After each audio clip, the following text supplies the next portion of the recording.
There's really no getting around it. Summer is really starting to wind down, not only here in the northern plains, but across the United States and the northern hemisphere. Three things I want to focus on tonight. One is the remarkable storm that moved through many areas of the Corn Belt, especially the western Corn Belt, this past week on Monday. Secondly, the absence of heat here in August. We started out the summer with heat waves building north and prognosis of perhaps a potentially extremely hot summer.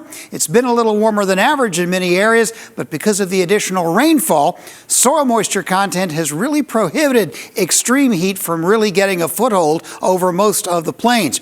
Looking now through the rest of August, it's looking a little drier across the Great Plains. I'll show you that in just a minute. This is the storm I really wanted to talk about. This is Tuesday's satellite picture, high-resolution satellite. You can see the discoloration right here through central and eastern Iowa. Folks, that is flattened corn. An estimated 10 million acres of corn damaged by the derecho storm, the strong high windstorm that lasted for about 700 miles from eastern Nebraska down into the far southeastern edge of the Midwest. But the corn damage was especially significant in Iowa, enough to have a significant impact on futures markets this week. Weather forecast for this week, the jet stream is a little further north, as it often is in August. We're starting to see some heat here and there, but not that much in the Middle West.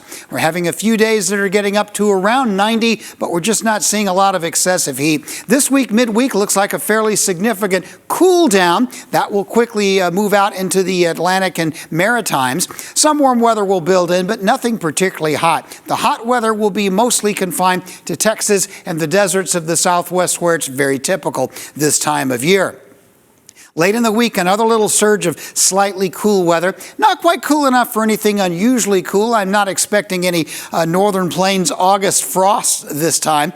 Just going to be some cooler days mixed in with some milder days, and the occasional day that gets up to near 90, but we're just not seeing any excessive persistent heat anywhere across the United States. Toward the end of the period, 2 weeks from now, we're actually talking here the tail end of August. There will be some cool weather pooling. I do not expect it to sweep down into the United States. It will simply be cool in the central part of Canada. Precipitation-wise, the southeast and the northwest look like those will be the areas this week and next week that end up hogging most of the precipitation, barring any tropical system that moves into the United States in an unexpected manner. That's where the primary rain areas will be, with above average precipitation, northwest and southeast. In the middle of the country, it looks fairly dry, not only this week, but for the 23rd to 29th, the last full week of August as well. Not much precip expected in the plains.